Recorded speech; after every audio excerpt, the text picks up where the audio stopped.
Please keep yourselves on mute. And if you have a question or comment, go ahead and put that in the chat. I'll be monitoring that during this presentation today. And this recording will be available in the next week or so on our website, or excuse me, on our YouTube channel.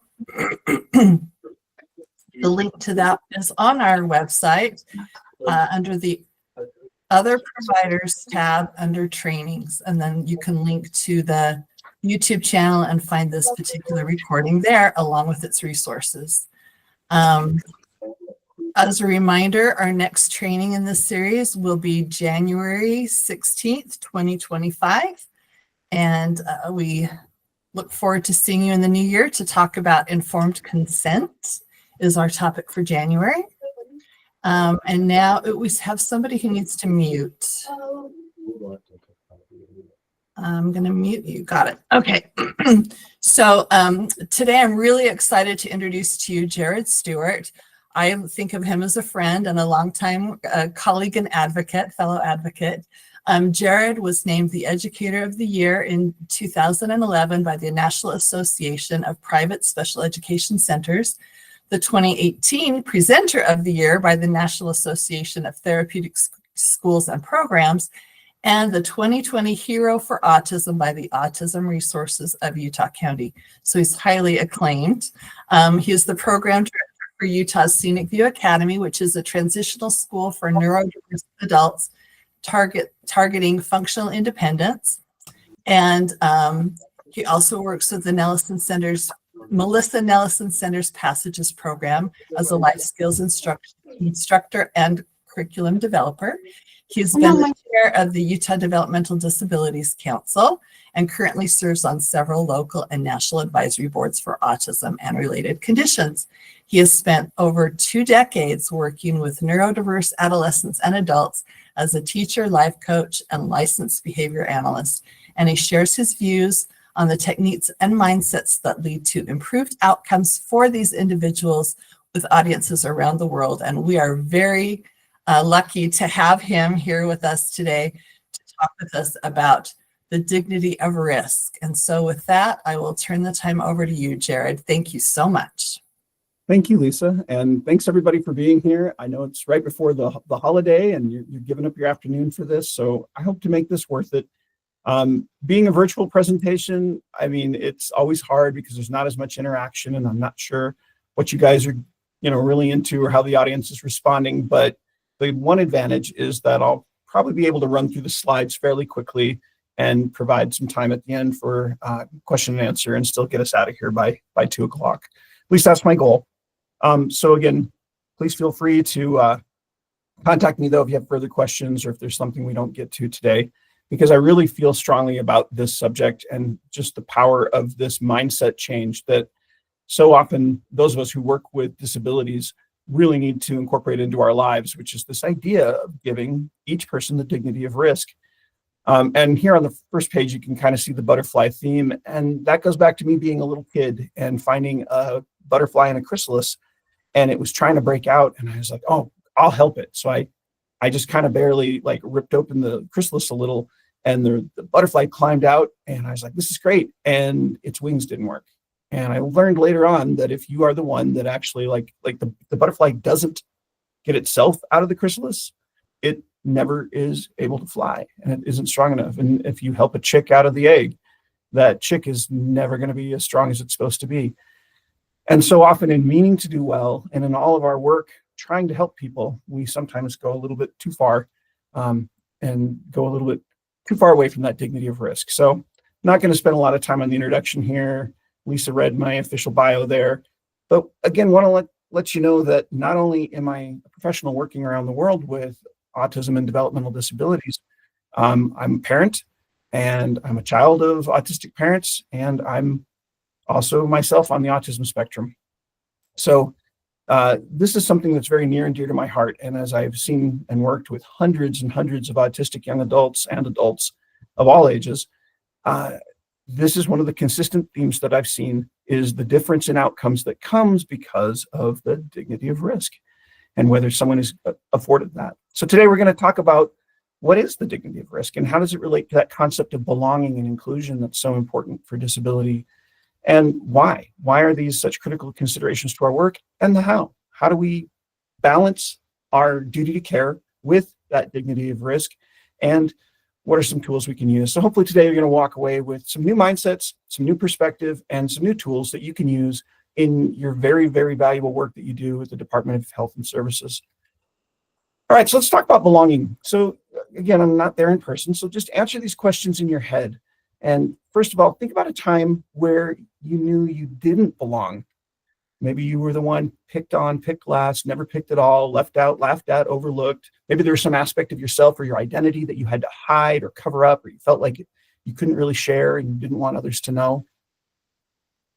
How did that feel, right? It hurts. It hurts so much when we're feeling like we don't belong in a place. And just taking our mind back to those moments can bring back all of that anxiety and all of that, sick feeling in the pit of our stomach, because all of us know that when we're in a place where we're not being accepted and we're not a part of the conversation, we want to get out of there as fast as we can. We all know how important belonging is, and yet actually achieving that is really difficult. And just because we've reached inclusion doesn't mean we've actually reached belonging. There's a big difference there. And I know and I appreciate the push for inclusion that's going on with disability and with all kinds of marginalized populations throughout the world. That's wonderful. But as Jeffrey Peterson says, inclusion is having a seat at the table, but belonging is not only being at the table, but having a voice that matters in the conversation and decision-making that takes place at the table. So it's about a lot more than just being included. And true belonging, Dr. Eric Carter would say, even goes a step beyond this to where they're glad to see you at the table. They're happy when you show up. So we really have a long way to go, even just to get to inclusion, but we can't stop there. We really want to get toward belonging as well. When we actually are in a situation where we might be included, but we don't have a voice and we don't have a say about what's being decided, especially when those decisions personally affect us, we're going to feel excluded, unheard, and unsafe. And again, like I said, we want to get out of those situations as quickly as possible, because how do you feel safe if somebody else is in charge of everything else for you? We can only feel safe when we have a voice. So I talk a lot to other BCBAs and therapists and special education teachers. I just did a 3-hour training for Nebo School District here. And I say, look, could you imagine that you were with a group of people? These are well-intentioned, well-meaning people who are experts, and they're probably smarter than us, or at least they think they are, right? And they decided that looking at us and our needs, that they're going to go ahead and start some type of intervention program for us, right? As part of that, they're going to take control of our finances or our living arrangements, our transportation, or our ability to enter into contracts, right? Think about yourself. What if somebody, sent you an email and said, hey, we've been looking at your performance, and we're going to send an expert along who's going to come up with a life plan for you. And they're going to be telling you when to get up and what to eat and where to go and how long to be there. And what would make that okay? And possibly even positive, right? Because I'm not an absolutist, and there are obviously times where this could be great. And going into the holidays right now and looking at my eating habits and looking at my waistline, I'm like, you know what? It wouldn't be too bad to have a personal trainer or somebody who was telling me, like, eat this, don't eat that, do these push-ups, don't do that, right? And that's the key, right? The only thing that would make it okay for someone to come in and do that is if I asked them to do that based on what was meaningful to me and what I wanted to achieve. And that's where you could have someone giving this kind of support and yet still have that feeling of belonging, because so much of belonging is about having that autonomy and that control. We can't feel like we belong if we don't have choice and we don't have consent. So I'm glad you guys are talking about informed consent next month. I mean, think about it, if your spouse wanted to do this to you, or your boyfriend or girlfriend or whatever, and they wanted to change one of your behaviors, but they decided, okay, so you can have your Christmas gifts, if and when you do blank for me, right? Or I'll give you back the TV remote if you take out the trash, right? If we started having that kind of transactional relationship around a target behavior that they've chosen for us, how would that feel? It would feel terrible. It would feel manipulative. It would feel controlling. It would feel like they didn't actually care. They only wanted their outcome. And yet so often we end up doing this to people with disabilities with really, really good intentions. And again, I don't want to, malign the intentions of anybody who's working with people with disabilities. Over and over again throughout the world, I see the most amazing people who have devoted their lives to this, because as we all know, we're not doing this for the money. We're doing this because we care, and we're doing this because we want to help. And yet so often, accidentally, we can trip right over and make the person feel excluded and less than, without meaning to, in our good intentions here. So again, now, put all that behind you and think about a time where you did belong, some place where you're like, oh, this is it. How did you feel? Right? Think about that place where everybody knows your name and they're always glad you came. And I'm making really old references because I'm old now, but we feel so peaceful and understood. You feel like you're home, right? You're equal, you're validated, you're supported, you're safe there.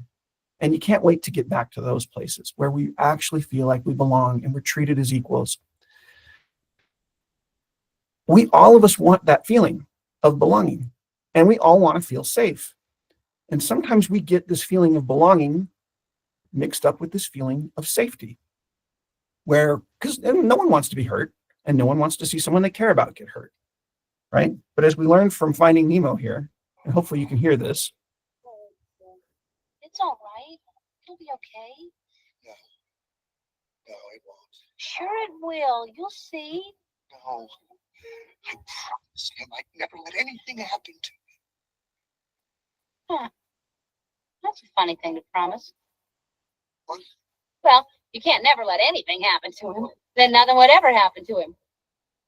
And again, spoilers for a 20-year-old movie here, but Marlin is lying here defeated inside the whale's mouth while Dory is talking to him. And he's just so upset that his poor son, who he had every reason to want to protect, all of his other siblings have had terrible things happen to them. And this son has a bad fin. He's got a disability.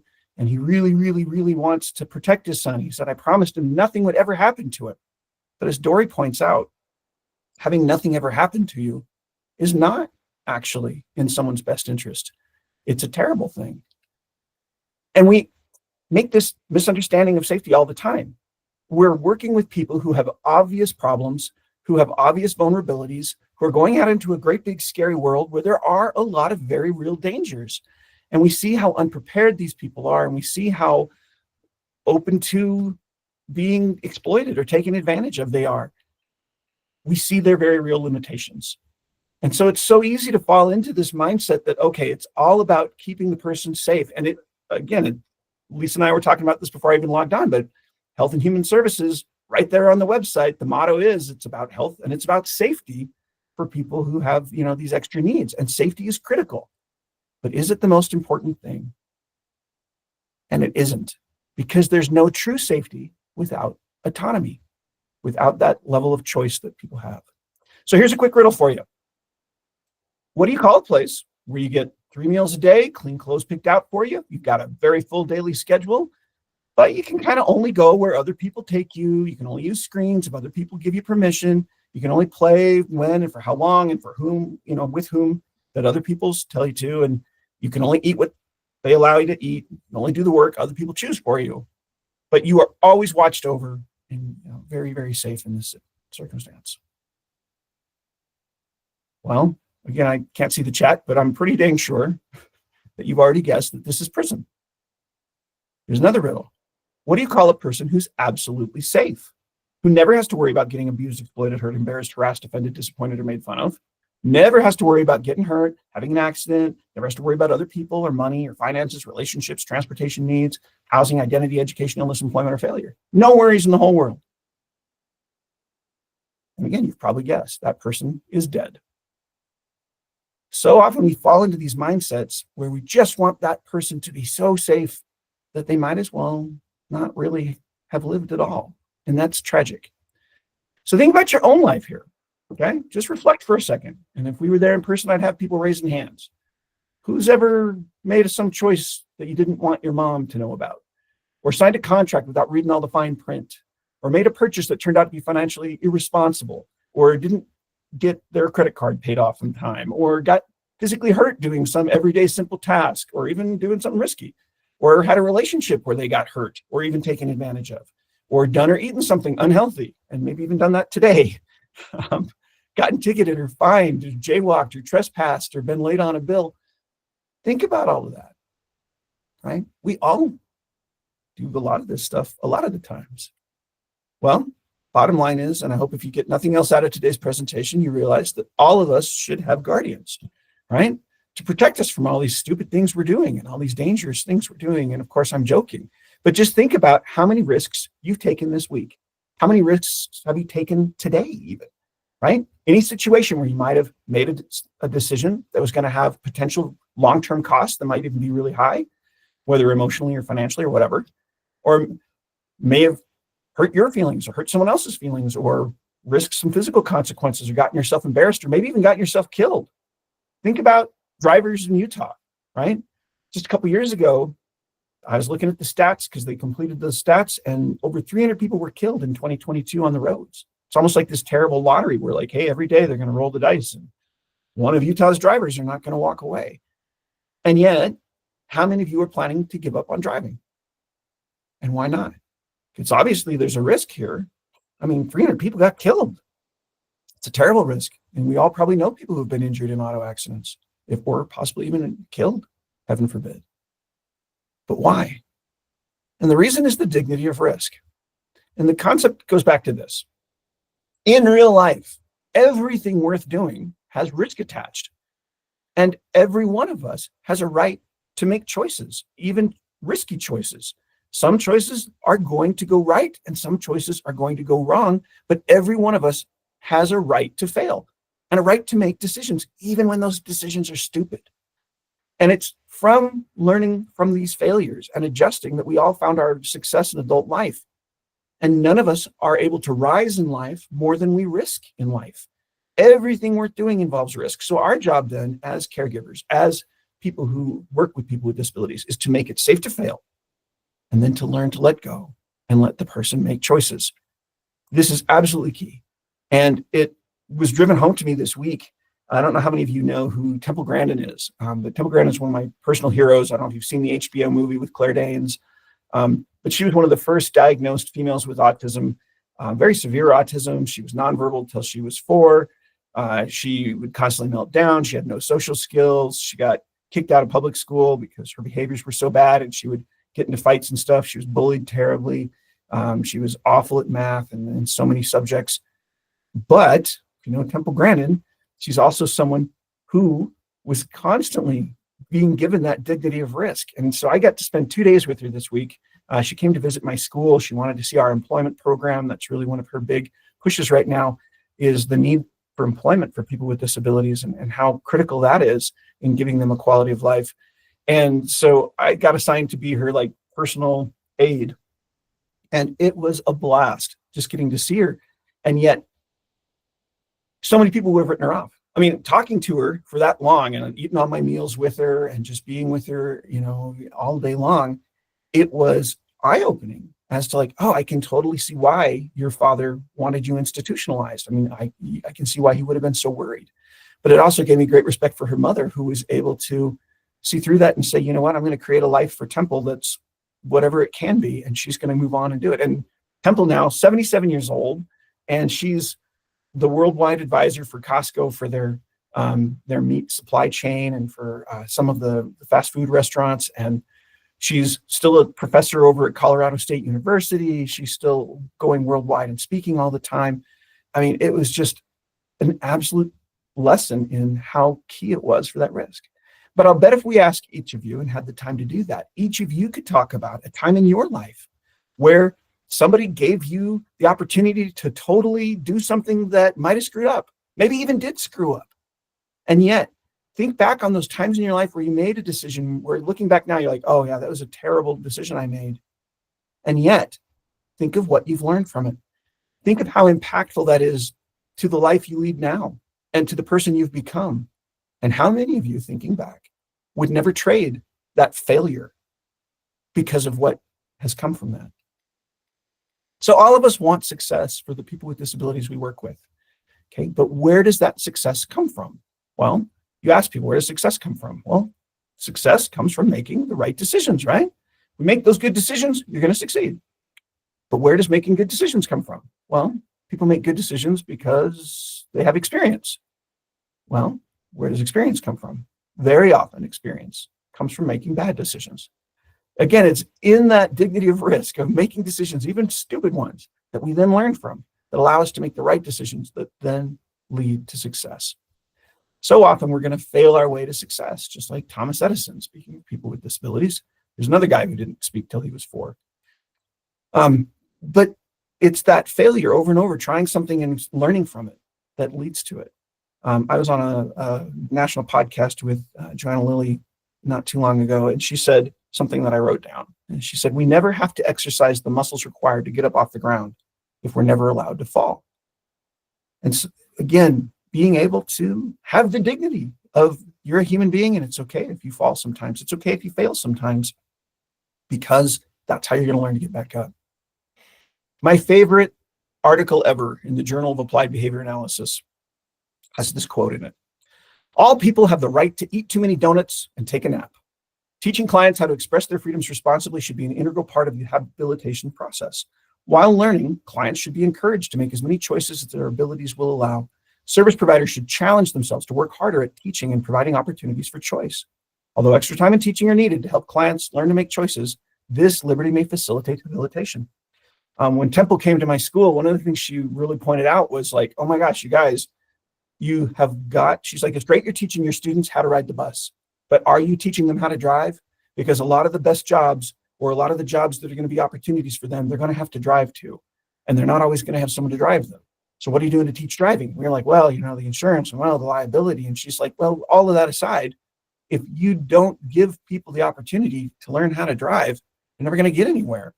And so she's like, yeah, it may take longer.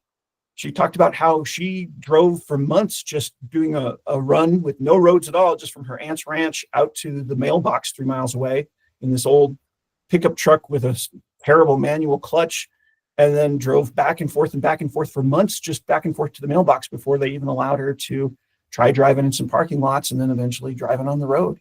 She's like, it took me a lot longer, but I did it. And it made all the difference, because if I couldn't have driven, I never could have gotten to the cattle industry, which has been her whole career.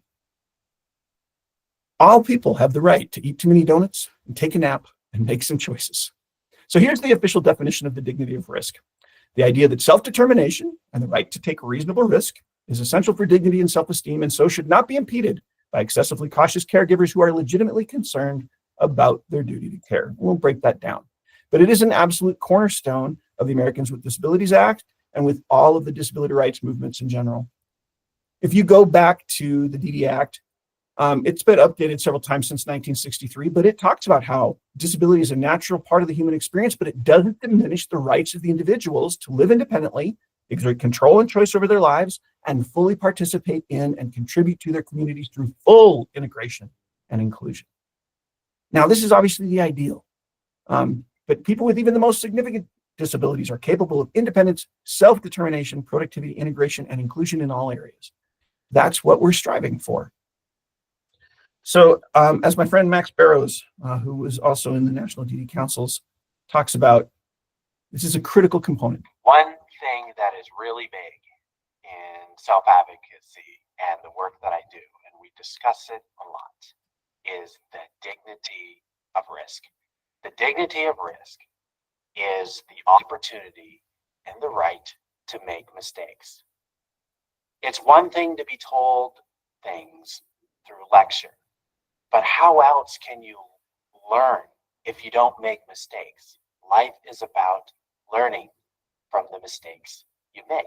I appreciate, and we appreciate, protection from people, but please don't protect us too much or at all from living our lives. We are going to have to encounter failures through decisions that we make.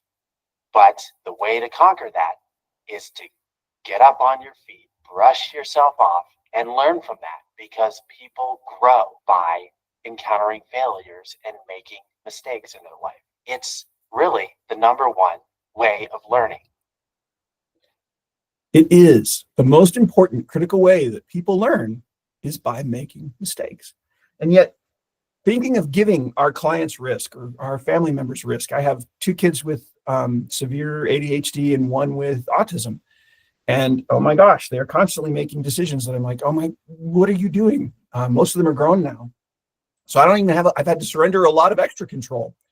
And my autistic son went down to college at Utah Tech.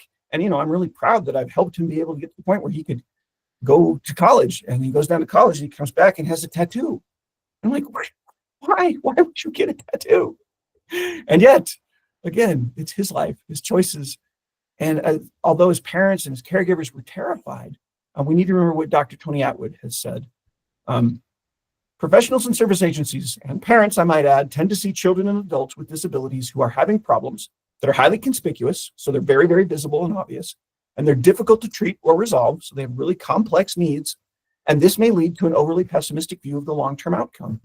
As we think about these people we're helping, we think about, oh, what about the future? And we worry about that future. And rightly so to some degree, but it makes us overly pessimistic. And so you get these great quotes like this one from Harvard's Dr. Lord. We were surprised in the scientific literature. There are young people with minimal verbal skills who lead at age 19, 21, or even later, quite happy lives. And this was talking specifically about autism. But over and over again, we can all think of people with very significant disabilities who've gone on and done great things in adulthood that no one would ever have imagined in their childhood. And I count myself in that. We have a lot of worries, right?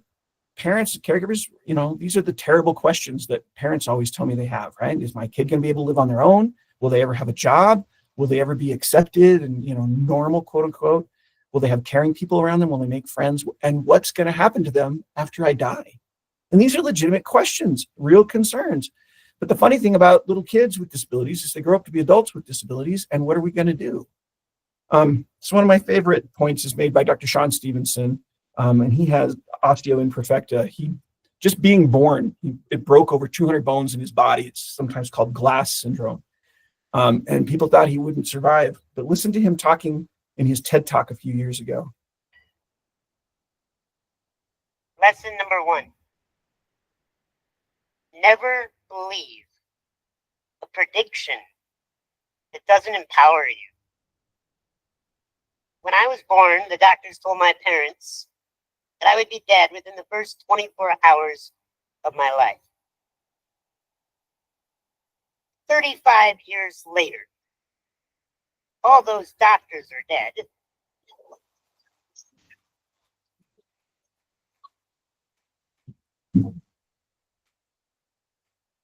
And I am the only doctor that remains.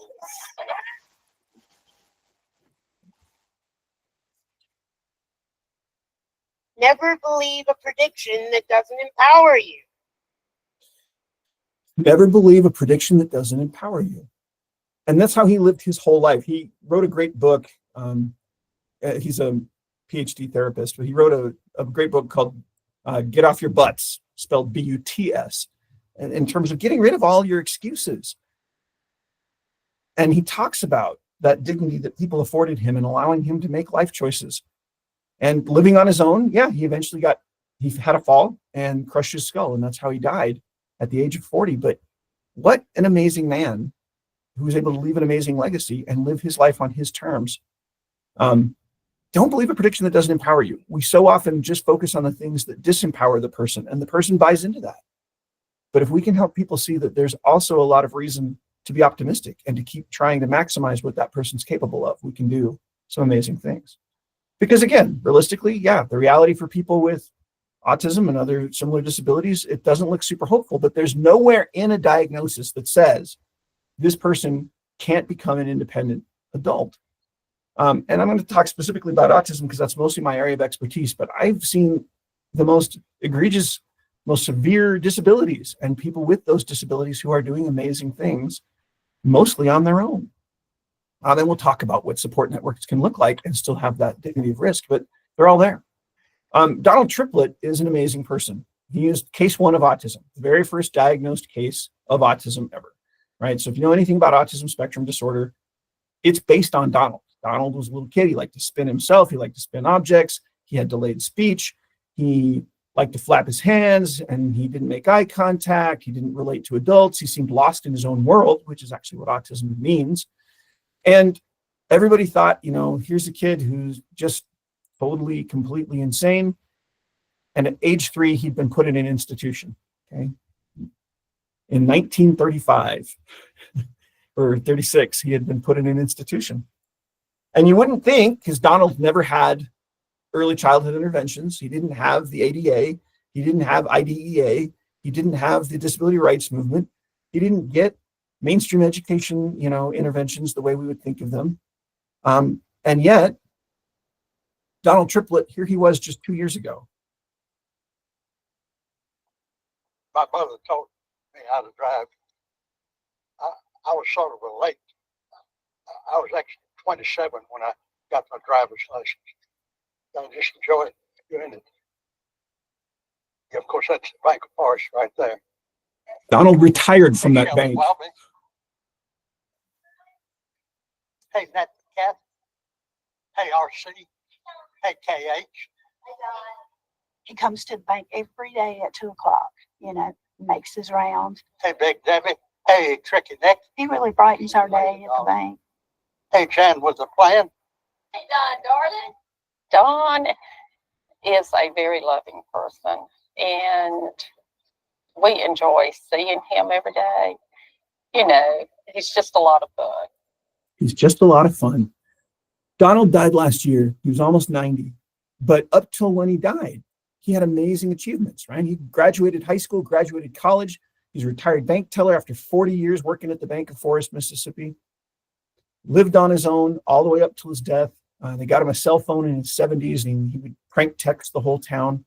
And he learned to golf, to drive, to travel the world. And notice, like he said, I was 27 when I learned to drive. There's a delay there, obviously. Temple Grandin didn't learn to drive until she was older. And his routines were always rigid, and he was always kind of awkward with people and with others, very unique. But he was someone who had neighbors and friends who included him, who said, yeah, Donald's a little weird, but he's also really good at math. And Donald's, somebody we want around. And when the Atlantic came down to do their article on him and to film In a Different Key, which if you haven't watched that documentary, I highly recommend it, PBS documentary, everybody in Forest, Mississippi, gathered around and was like, now you want to interview Donald? You're all going to be nice to Donald, right? Donald ain't stupid. He's smart. And they were all very, very protective of Donald. He was just part of the community.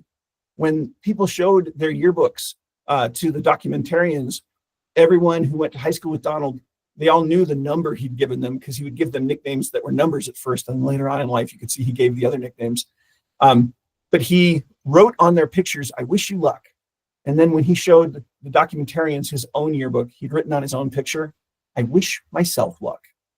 And it's just so amazing, again, what he was able to accomplish when he was a little kid who was supposed to be institutionalized forever as hopelessly insane.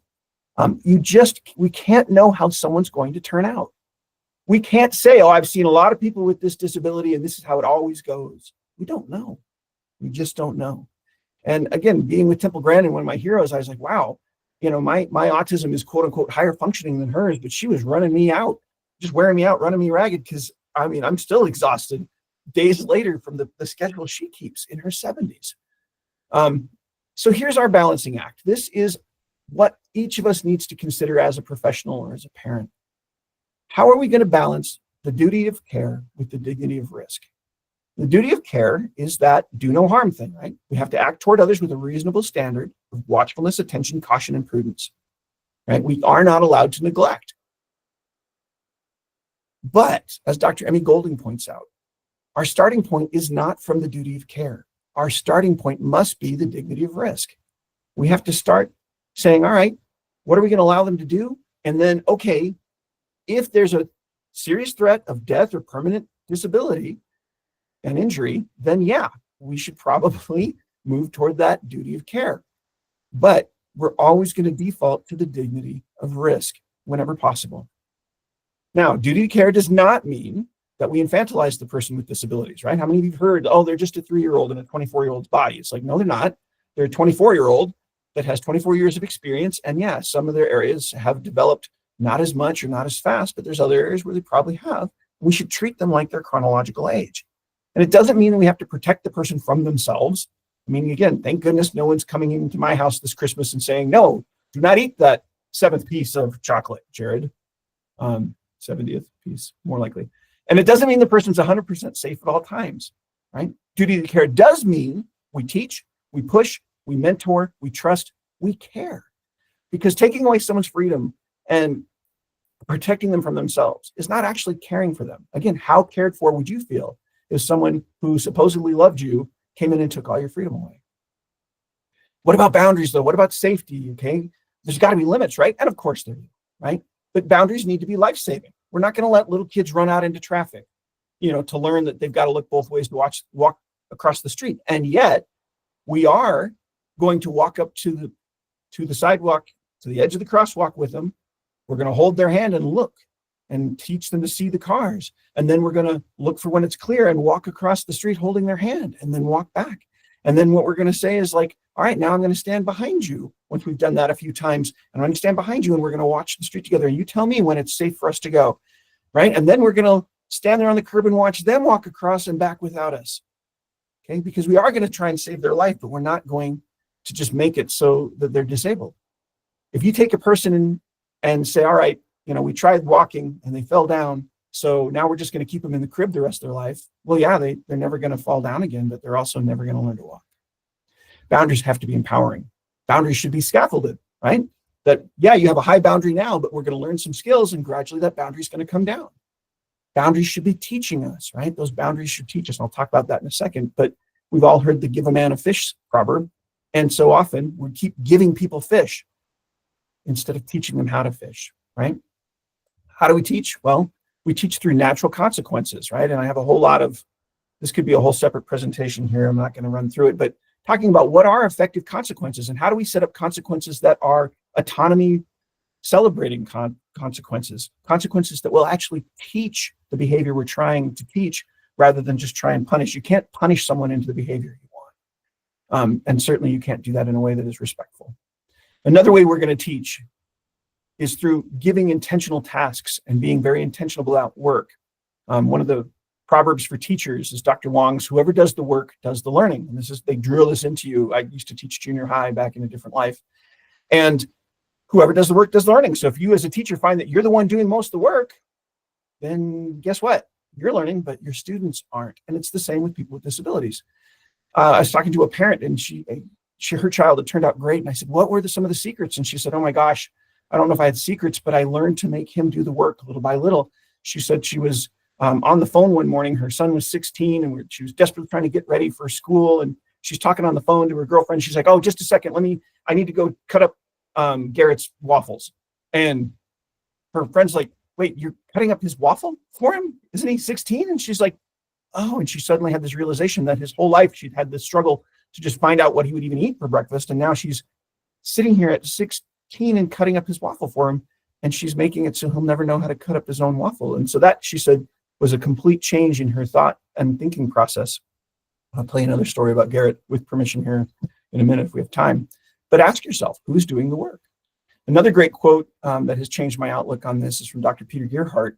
And he says, is this outcome more the result of the diagnosis or more the result of their never having been taught a reasonable cohort of actual living skills? Because again, in most diagnoses, there's nothing that says that this person will never be able to do their laundry or never be able to prepare their own meals or never be able to live on their own. So again, we got to ask these questions. Another piece that has been really helpful in shaping my mindset is what we call our mentor toolbox at Scenic View. And it's the ability mindset, right? So often we get into this disability mindset. They can't do it because they've got, cerebral palsy or whatever. There's no point in trying, because autistics can't, whatever, right? Or, oh, we don't want to set them up for failure. We don't want them to just fail more and more. And it's like, you don't want to unnecessarily fail, but there are things you can learn. I don't have time to go through Ross Greene's quote, but another side of assuming ability is realizing that when you're seeing bad behavior, it's probably because the person hasn't been taught and doesn't have the ability yet. But if we can teach them that ability and we assume that they can learn that ability, we're going to be able to not only help them in their life, but to reduce the kind of behaviors that as staff and as parents we don't want to see.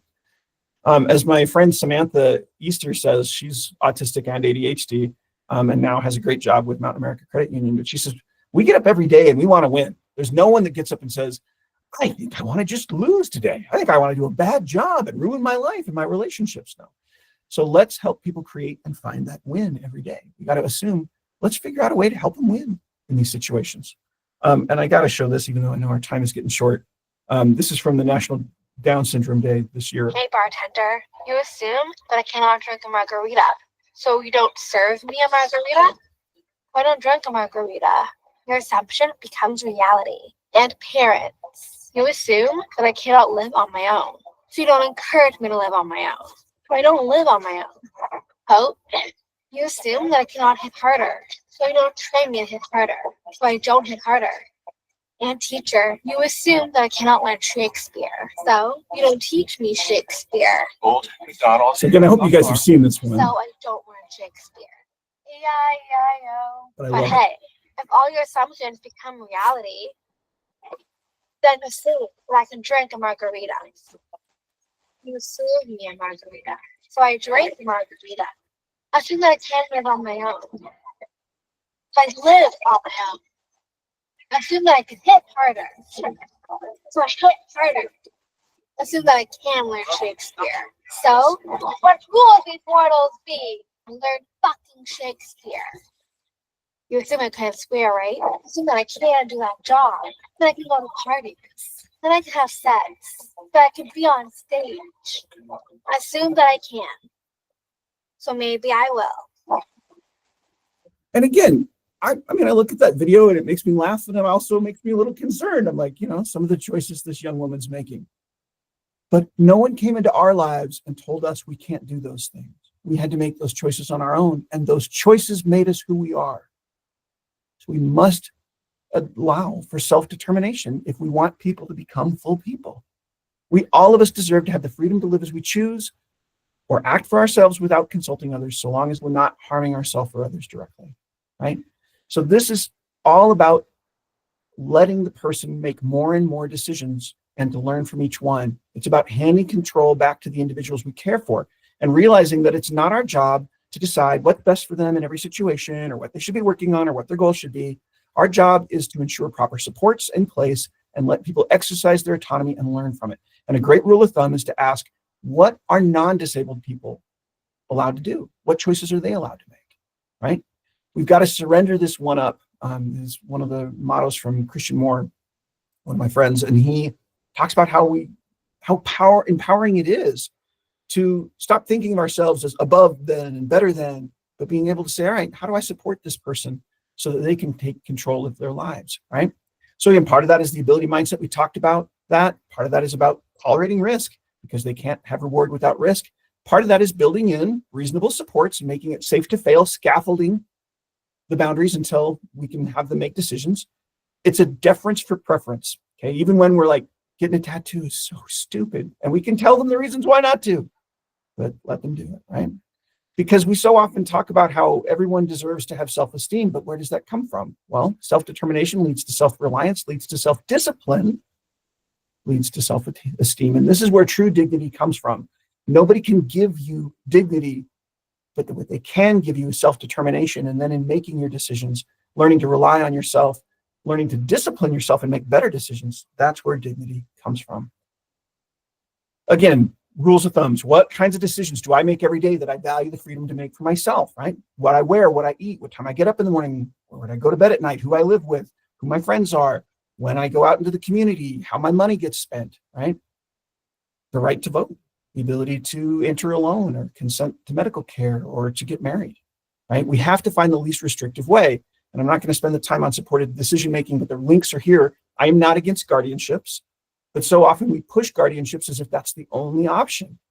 And yet guardianships can be civil death for that person. It may stop their progress more than helping. And so the Utah Developmental Disabilities Council has a great website there, supporteddecisionmaking.org. You can go to that and find out about alternatives to guardianship, power of attorney, advanced direction letters, limited guardianship, all these things that can be way more empowering for the person and allow them a lot more self-determination and a lot more dignity.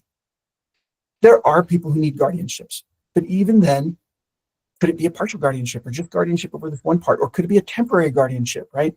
Because nobody wants that permanently. And again, this is all there. So get there, look at the resources and ask yourself, how would you want to live? I'm not going to play Jenny's video here, but she has a very similar story in some ways to Stacy Christensen, who you might be familiar with. And again, yeah, she sued the state of Utah, but she sued the state of Utah because her guardianship was going to the independent care facility that she lived in, the intermediate care facility, because they became her guardians. Now she had no choice because the people who were running her life were also the people who had all of the rights in her life and all the rights to make decisions. And so, yeah, being able to have that control is such a terrible thing. So now in Utah, yeah, people who have disabilities, they can have a lot more control over who is their guardian. This is Stacy at a UDDC meeting. I think you can see Lisa and me in the background there. You didn't realize we were in People magazine. But Stacy shared this poem with me. She said, "They say that I have special needs, and while that's partly true, the needs that matter most to me are the same ones you have too. I need to be accepted. I need friends that make me smile. I need a chance to learn and grow, feeling valued all the while. Sure, I need some extra help, and there's some things I cannot do, but I hope you'll see beyond all that. Inside, I'm just like you." Dr. Eric Carter, in his research, he talks about how, as he's surveyed hundreds and hundreds of people with disabilities, he finds there's no separate set of dreams. People with disabilities, they want the same things that everybody else wants, and have the same needs that everybody else has. And so how do we help empower them to do that in a way that balances that duty of care with that dignity of risk? And the best balance comes from what I call the loving push, and it's actually not mine, it's actually Temple Grandin. She wrote a book called The Loving Push, but she talked about how as a kid, it was always people pushing her just barely outside of her comfort zone, just stretching her just slightly. And she's still constantly stretching herself now in her 70s. She was talking to me about how she started having some physical problems and she needed to be able to learn some new systems for walking and for stretching herself so she didn't end up more dependent on people. And she's still trying new things in her 70s and developing new interests in her 70s and still taking care of herself in her late 70s. And how cool that was. But think about all the people in your life who pushed you just a little, who cared about you. You trusted they cared about you, but they pushed you to do a little more, to be a little better. We're all going to feel anxiety as we leave our comfort zone, but comfort zones don't stay the same. They shrink if we don't stretch. It's the only way to grow is to get slightly outside our comfort zone, right? So this is what's called the zone of proximal development, the growth zone. And our job then is to take the person with disabilities and just gently and carefully and lovingly push them into the growth zone. They'll let you know when they hit the danger zone. Don't do that. The best equation I can give you is that one up on top, comfort zone plus one. Whatever you're doing, comfort zone, whatever their current comfort zone is, not what I think it should be, plus one. What does plus one look like? And in doing that, we're going to maximize that person. What are we pushing them toward? A future where they can be in charge of their life as much as possible. And if they can't do it, who's going to do it for them? Prioritize adaptive skills, allow the risk, and address all the areas of transition, right? Employment, education, right? Independent living. But number 3, transportation gets overlooked all the time. So often this is the biggest obstacle for people with disabilities. And money management, yeah, okay, maybe they can't handle their money right now, but maybe they can learn to do that. And so many young adults I work with have never, ever, ever even had the opportunity to go buy something for themselves or to go shopping or to have their own money to budget. And number 6 is the most overlooked area of transition. What are we doing for sexuality, self-esteem, personal identity? Think about in your life how important those kinds of personal identity issues have been. And yet, what if we're not helping and empowering the person with disabilities to make those decisions or to live in a world where that's going to be part of their life regardless? And even, socializing and fun. So again, as you think about giving the dignity of risk, you're probably feeling a little overwhelmed. You're probably thinking, oh, this isn't possible, or yeah, this case is different. And I totally get it. So, but here are some tips to get you started, right? Know that there are all kinds of resources out there because all of the autistic self-advocacy movements and the disability pride movements, they have resources out there. Don't try to address every area of transition all at once. Don't try to give all the freedom and all the risks right at once. Again, scaffolding that. Talk to people who've been there before. Study the people who have become successfully independent disabled adults and learn from that. Teach rights, right? Know the rights, fight for rights, help the person know their rights and fight for rights. Look for natural teaching opportunities to let the person do some shopping or to let the person prepare a meal or to let the person call for a cab or whatever. Don't overlook sexuality. don't try to do it all alone. Ask for help, right? There's always going to be parts of our life we don't do for ourselves. So what we all have, though, that allows us to be successfully independent adults is a support team. Now, this is one that I drew up for Utah Valley University. This is kind of a support team for an autistic student. But you can all imagine, what that support team looks like. There's a lot of things I don't do for myself, right? I mean, I saw that Castaway movie. I'm not doing my own dental work. And so I have a dentist that I can go to if I have a tooth problem, right? And all of us have people who do things for us. But what's the difference? The difference is I'm in charge of that. I get to choose when I go to the dentist. I get to choose what that dentist does in my mouth and tell them, no, I don't want that fluoride or whatever else it is. And I get to accept the consequences and the responsibility as well. But help them empower and assemble a support team, and then help them to become the person who masters that support team. Help them to be the person in charge of the team. Because someday they're going to have to be in charge, right? The first cliff for people with disabilities is when all of those IDEA services cut off in high school. But the second cliff, which is often what we deal with when we work with adults, is what happens when their parents are unable to care for them. What are they going to do when that system's gone? And for a lot of people in Utah, you're like, oh, well, DSPD. For a lot of disabled people, that's not even an option because that wait list, as you know, is so enormous. What are they going to be able to do? And even if you have DSPD, again, how much independence can they have? Are they going to be ready for that independence when it comes to them? Well, the goal is going to be different for each person. It's going to be individualized because everyone has different potentials. But in one sense, that goal can be the same, and that is in the sense of maximizing. What can we do to maximize? We're not here to make people with disabilities look like, sound like, be like exactly everybody else. We want them to become themselves, their best selves. So where normalization says, okay, disability is something wrong, we got to fix this person, we got to cure it. Normalization says we should all look the same and sound the same as people without disabilities. Maximization is this movement that says, okay, let's accept the person with disabilities for who they are and where they want to go, that seeks to actualize that person's potential as a disabled person. And where normalization says, how can we make them the best approximation of everybody else? Maximization says, how can they become their best self and achieve their best future and their best quality of life? And let's do that one little step and one little stretch at a time. And at first, the person might not even want to be stretched because getting stretched is scary and it hurts. But as we gently and lovingly keep stretching and stretching, they're going to catch on and be like, oh, I want more of this. Again, it doesn't mean doing everything alone. So let me wrap up with some questions here. So I want you to consider someone that you're working with a disability and think about their case. And maybe it's a tricky case, okay? But here's some questions to ask yourself as you consider their situation from their point of view, right? Are you planning for a reasonable level of safety and protection without making me overly dependent or taking away my right to be self-determined? Are you giving me a chance to experience the full variety of life, including taking appropriate risks, especially risks that other people are taking, right? That neurotypicals are taking. Are you exposing me to new things, people, and places, especially the ones that other people are? Are you letting me make as many decisions for myself as possible? Are you letting me take responsibility for as many daily living tasks as possible and reducing my need for one-on-one assistance? Are you helping me learn how to say no or tell someone if I feel uncomfortable or if I'm being hurt or abused? Does my transition plan include learning how to take charge of my life so I won't require full guardianship unless absolutely necessary? And adding on to number 6 there, are you allowing me to say no? Are you honoring it when I tell you no? That's a key as well. So let's conclude. Let's all of us abandon our preconceived idea of how limited people's potential are because of their disabilities. Let's acknowledge that disabilities are a lifelong thing, but they're not a death sentence, and you can have amazing success. Let's have a plan, and let's include the individual in that plan and help them learn and outline and describe their best life. And let's figure out a way for them to live it in a community of inclusion and belonging with as much independence as possible.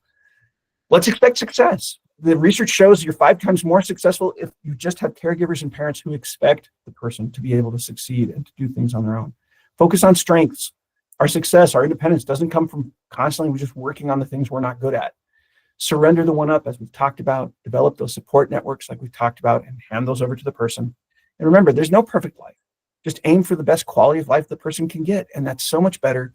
A quality of life that we've chosen, even if it's not what everybody else would choose for us, is often so much more satisfying. Remember, though, it's a marathon, not a sprint. Every time frame is unique. Take it one little step at a time and make sure to honor the person and their autonomy. Nothing about me without me, right? Involve them in all their treatment decisions as much as possible. Build real belonging, build real empowerment. As Shirley Chisholm, the first Black senator, said, if they don't give you a seat at the table, bring a folding chair. And self-advocates in the disability movement are demanding the dignity of risk, the ability to be the primary decision maker in their own lives, which is all any of us would want. So again, thank you for your time. We've got a few minutes left here. Lisa, if there are some questions I could address, but be thinking about this concept in the light of each person and watch how it empowers your work and makes you even better at what you do. So thank you again for what you do and for your willingness to work with people who a lot of other people write off. And so many of you I know are already recognizing that dignity of that person, but we can keep doing more and more and create communities of real belonging and empowerment. Jared, thank you so much. I really appreciate it. And as a parent of a young adult with disabilities, I've written some notes for myself to increase the dignity of risk for him. I got to quit momming him, as I call it.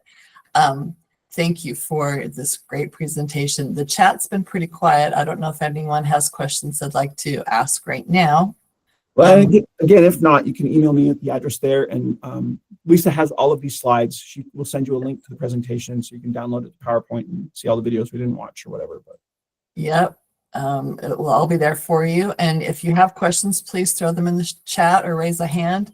But in the meantime, I want to remind you about our training next month, which is also next year, January 16th. Again, it's a Thursday at 1 p.m. And it will be on informed consent, kind of a companion piece to this training. And this training will be available along with the resources in the next week or so on our YouTube channel. You'll find the link to it on our website under other providers and then trainings. And you will also get a link to it in the invitation for our next training. So thank you all for being here. Jared, cannot thank you enough. This is such a great presentation. We appreciate your expertise and your time. Anytime, Lisa. And I appreciate what you guys do. I hope you feel proud of the person you are and the work you do, because it's often very thankless. But we need so many advocates helping people with different needs and disabilities. So thank you so much for the sacrifices you all make to do the jobs you do. Yeah, we have a great system. So we're very, very lucky. Wishing you all happy holidays and stay safe. Thank you.